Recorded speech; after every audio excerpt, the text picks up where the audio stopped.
এ বসে আছে লুনা, আর বোনের বাড়িতে এসেছি, বোনের কাছে থাকে, কি সুন্দর দেখো, সবাইকেই ভালোবাসে দেখো, কোনো কি আরাম খাচ্ছে দেখো, আর দিচ্ছে আর বসে আরাম খাচ্ছে। আর এই 6 বছরে দেখো কত বড় হয়ে গেছে। মিষ্টি মিষ্টি মিষ্টি মিষ্টি মিষ্টি মিষ্টি। আর কিছু বলার কি আছে? ছেলের জন্মদিন, তাই এসেছি।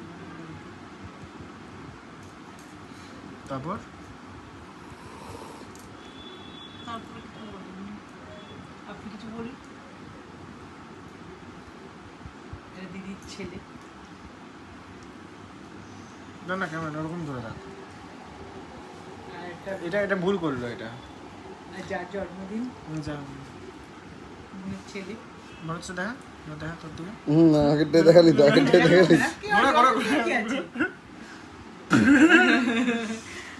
স্পাইক খাচ্ছি সবাই মিলে। কোথায় তোমার স্প্রাইট কোথায়? আমার খাওয়া হয়ে গেছে আমারটা। ও মানে আপনি যার জন্মদিন তার ওয়েট না করে খেয়ে ফেললেন। না সে দুবার পজ নিয়েছি। করে দিয়েছি, শুনতে পারেন এটা।